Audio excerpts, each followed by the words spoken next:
Assalamualaikum warahmatullahi wabarakatuh.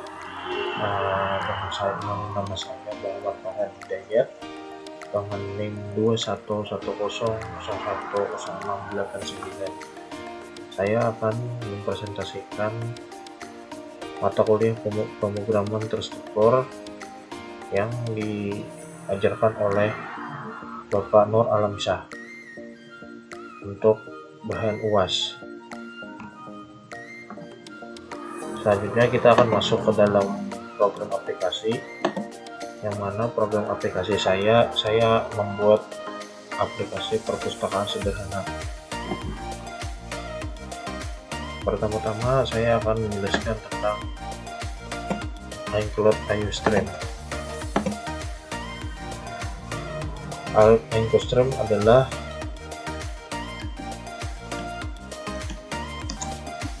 digunakan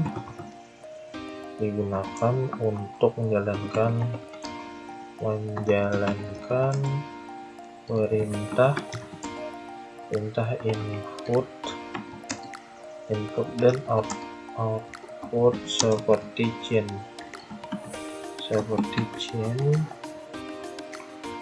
dan code. Include conio.h digunakan untuk membuat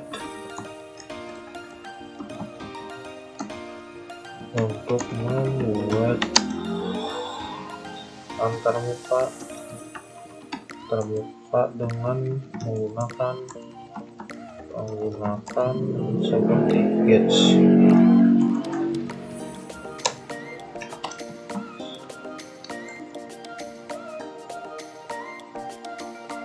Dan include string digunakan untuk membaca string.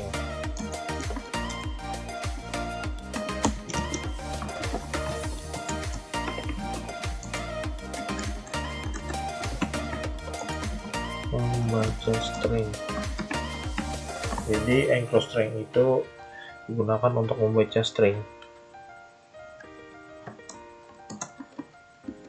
Include -h digunakan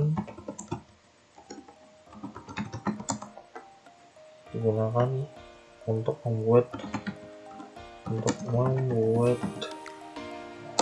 perintah delay.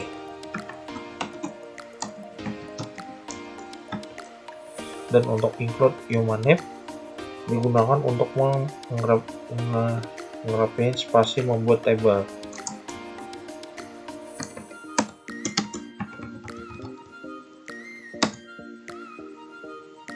Untuk merapikan sebuah tabel.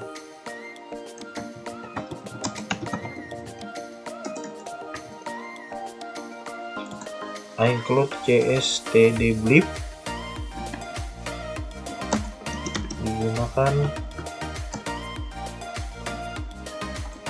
header yang berisi fungsi-fungsi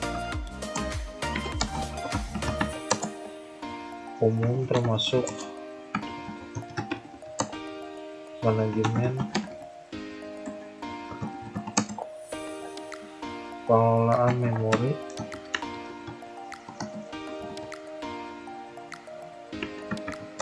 pembuatan angka acak,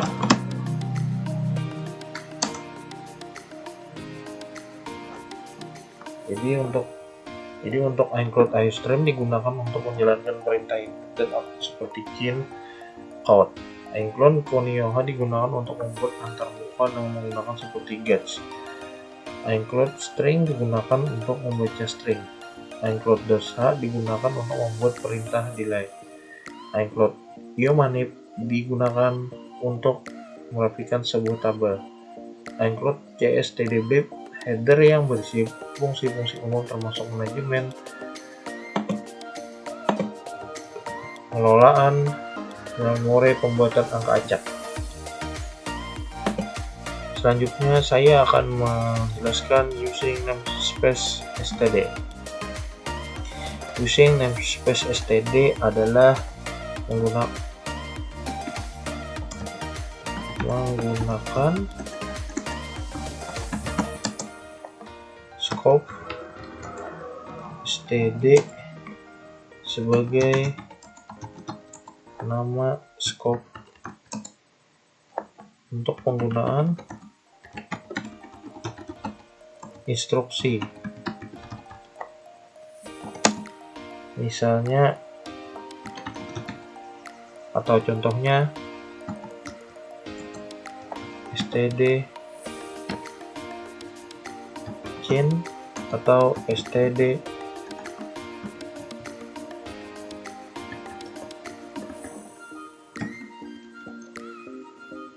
code.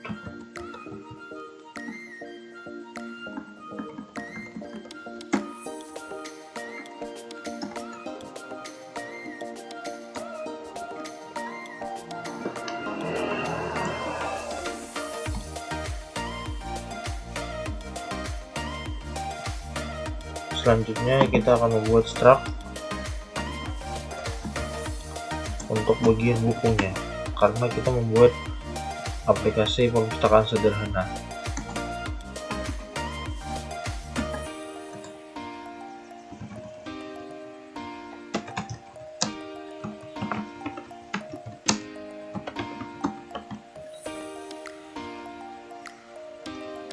Untuk buku nantinya akan deklarasikan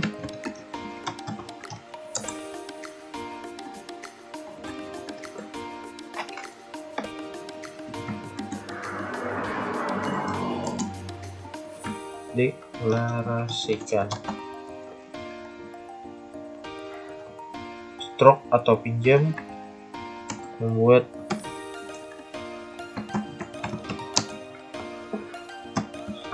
struktur pinjam. Jadi struktur pinjam itu fungsinya itu membuat struktur pinjam untuk perpustakaan maupun yang lain-lain. Jadi akan menyambung kepada INT, kode pinjam, D, KB, tanggal PIN, T, tanggal balik atau dipinjam. Jadi untuk INT ini kode pinjamnya itu ada database, KB, tolong PIN, tanggal balik, dipinjam. Untuk caranya namanya nama, alamat, status. Pinjam buku itu untuk perintah mendeklarasikan.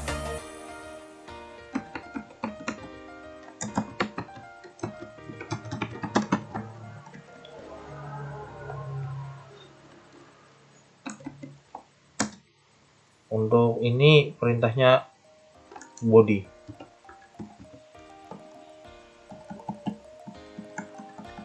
Sistem CLS itu fungsinya digunakan untuk membersihkan layar output karena setelah kita menjalankan isi program, contohnya program 1, 2, 3.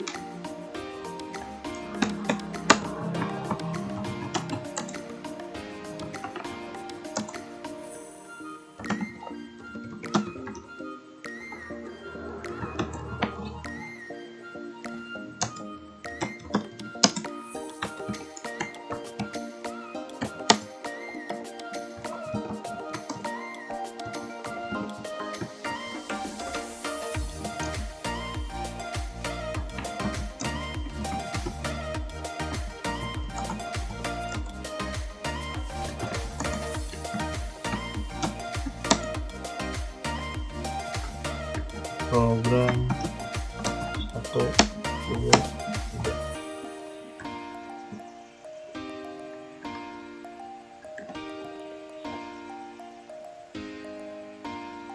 Jadi setelah tadi sistem CLS digunakan untuk membersihkan layar output karena setelah kita menjalankan isi program, contohnya dengan program 1, 2, 3. INT Jablock itu contohnya itu untuk database perpustakaan ini. Ada A, C, E, F, G, H, J, M, P, HSN, RP, kode PIN atau stok. Itu adalah untuk database perpustakaan sederhana yang saya buat. Setelah itu untuk bagian ini membuat username password. Jadi ada dalamnya untuk codingnya itu ada login, string user, string pass, code. Jadi untuk code ini masuknya akan ke program aplikasi sederhana perpustakaan untuk desktop layar awal. Nya ada username, password. Jadi untuk setelah itu masukkan dulu username-nya, setelah itu passwordnya.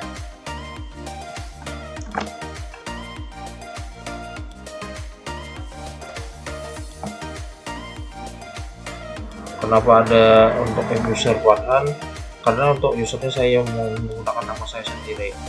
Jadi untuk angkanya itu ada 1, 2, 3 untuk passwordnya.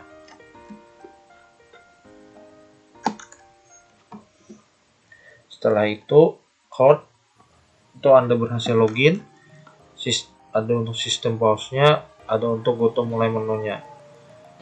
Else code password Anda salah. Kalau itu Anda memasukkan password yang salah. Jadi setelah itu harusnya dulu dibuat dulu akunnya, masukkan password yang benar. Jadi untuk masuk ke mulai menu, ada aplikasi perpustakaan. Untuk mulai menunya itu ada 1 input buku, 2 daftar buku, 3 peminjaman, 4 pengembalian, 5 laporan, 6 exit. Untuk memasukkannya, masukkan dulu pilihan Anda. Misalkan pilihan itu Anda memasukkan nomor 1 input buku, maka masuk ke bagian desktop input buku. Untuk contoh masukkan codingnya seperti ini.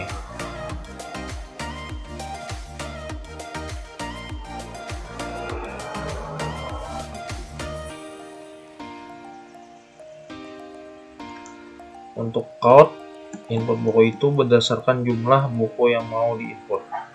Jadi input bukunya misalkan saya mau meminjam bukunya itu 2, jadi saya masukkan dulu angkanya 2. Jadi ini berhubungan dengan input buku yang tadi ingin dimasukkan angkanya.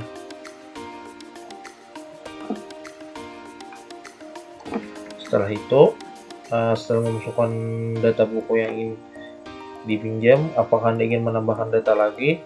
Biasanya itu kita akan menambahkan atau tidak, tergantung peminjaman buku yang ingin dipinjam.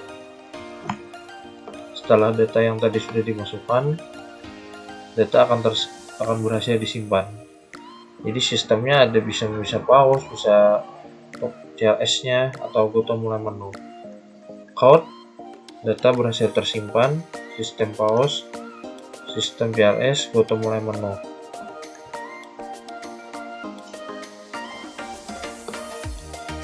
Ini untuk coding tadi untuk pilihan nomor 2, melihat daftar buku yang sudah dimasukkan. Jadi untuk semuanya itu tetap berhubungan dan dari hulu sampai ke hilir tetap berhubungan seperti itu. Jadi untuk codingnya itu nomor 2 itu ada daftar buku. Jadi untuk menunya nomor buku, kode buku, judul buku, harga sewa, jumlah buku maupun buku keluar. For C0, CB, C++, stok sama dengan buku C, stok, fin. Untuk database-nya pinjam buku atau dipinjam, count, kodenya untuk judulnya.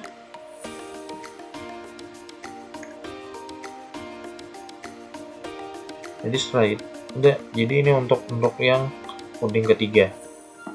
Untuk pilihan ketiga yaitu input transaksi peminjaman buku. Di sini ada transaksi peminjaman. Jadi untuk menunya masukkan data pinjamannya. Untuk masukkan data pinjaman buku yang akan dipinjam. Setelah itu kode pinjaman. Kode yang dipinjam itu apa saja, kode bukunya apa saja. Jadi seperti ini. Jadi biasanya itu ada nama penyewa bukunya. Jadi saya membuatnya nama penyewa bukunya, alamat penyewa, tanggal pinjam dan tanggal balik. Jadi yang ini berhubungan untuk database yang sudah saya buat di awal.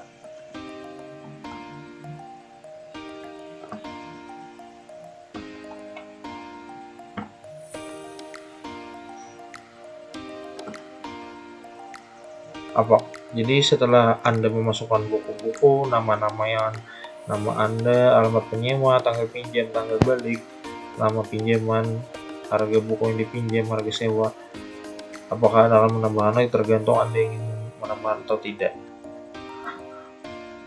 Untuk coding pilihan keempat untuk pengambilan buku. Setelah Anda meminjam buku, setelah Anda masukkan data-data nama Anda, alamat Anda, tanggal pinjam, tanggal balik, ada untuk pengambilan bukunya juga saya buat.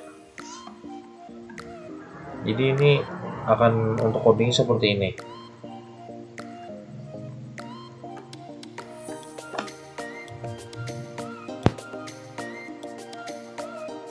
Jadi ada tanggal pinjam untuk pengembalian buku, ada nama penyewa buku, alamat penyewa, judul buku, tanggal pinjam, tanggal balik, lama pinjaman, bacaan buku yang dipinjam, harga sewa, status buku yang dipinjam, buku yang dikembalikan, kalau sudah mengimport untuk data-datanya apakah dikembalikan atau tidak. Biasanya kalau setelah itu buku yang dipinjam harus dikembalikan. Kalau ganti status itu biasanya ganti statusnya apakah sudah dikembalikan atau belum. Kalau sudah data berhasil disimpan akan masuk ke dalam datanya.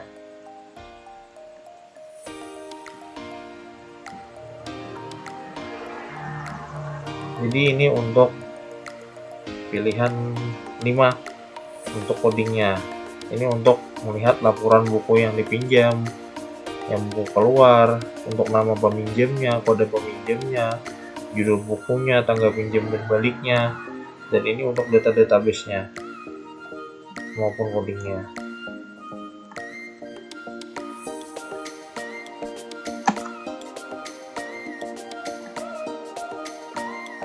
Karena saya ini membuatnya memang kada sepenuhnya saya membuat, karena saya copy paste juga dari internet. Cuma saya memakai yang ini. Jadi kita coba untuk simulasi di Windows Run-nya ya. Kita klik execute dulu. Kita klik compile and run, yaitu F11 kalau misalkan di keyboard. Kalau kita pakai mouse klik aja compile and run.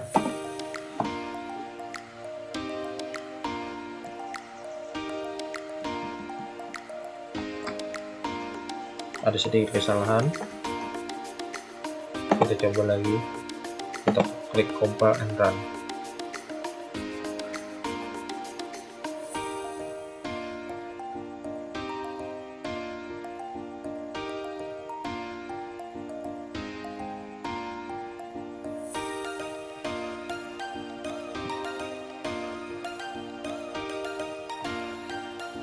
Coba kita keluarkan dulu ya.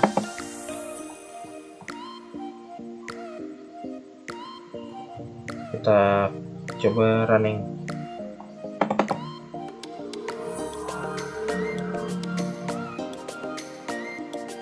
Kita klik open, kita buka ini.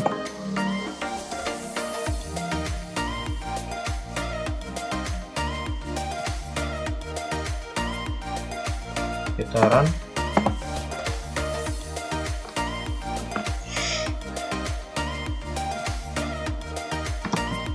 Kita masukkan username-nya. Karena masukkan username karena nama saya, jadi saya memakai nama saya. Passwordnya 123, karena saya memasukkannya di database tadi, saya ada 123. Anda berhasil login. Kita klik enter kalau di keyboard. Jadi untuk aplikasi perpustakaan ini ada menunya tadi kan ada 6. 1 input buku, 2 daftar buku, 3 peminjaman, 4 pengembalian, 5 laporan, 6 untuk kembali. Jadi saya akan memilih pertama input buku dulu karena saya ingin mau meminjam atau maupun mengisi bukunya dulu. Kita klik dulu nomor 1, masukkan kode bukunya 001. Ini contoh saja, judul bukunya contoh saja.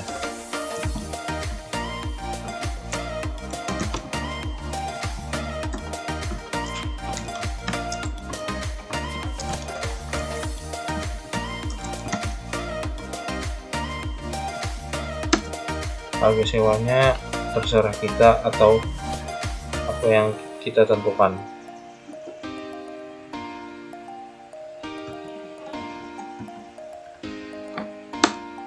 Jumlah bukunya ini, kalau untuk jumlah bukunya kita yang menyediakan, jadi untuk jumlah bukunya kita yang tentukan.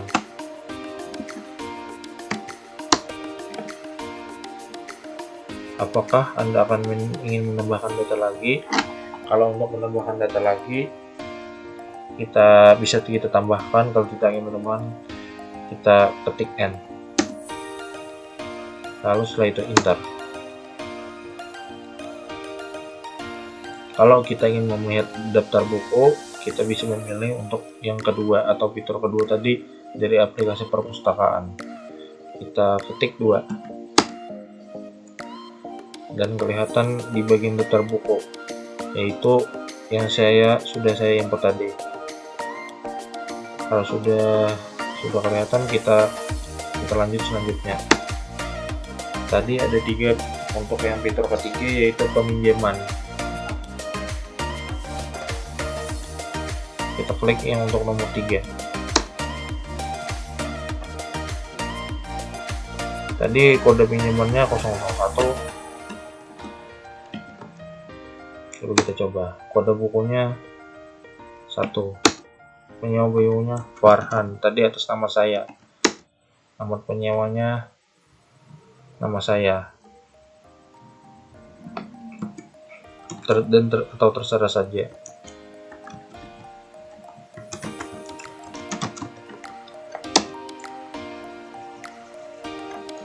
Tanggalnya tanggal hari ini saja.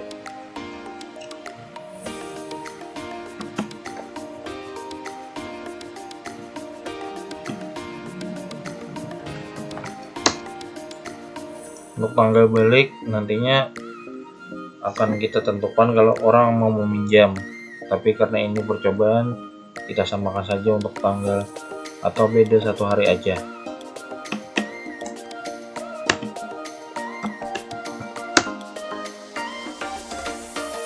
Lama yang dipinjaman tadi akan keluar karena kita sudah import, yaitu 1 hari. Banyak buku yang dipinjam, kita minjem 1 aja. Kita coba. Harga sewa tadi karena keluar sudah ada kita import, yaitu tadi 5.000 status pinjamnya. Pada kita meminjam, statusnya kita klik Y atau ya. Apakah Anda akan menambahkan data lagi? Kalau kita menambahkan data lagi, kita bisa klik Y atau N. Tapi kalau Y biasanya untuk menambahkan data, kalau N tidak. Data pun berhasil disimpan.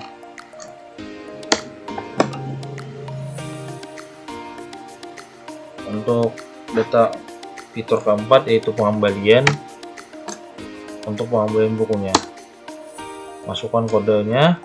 Tadi kodenya itu 001. Ini untuk data kita yang meminjam tadi.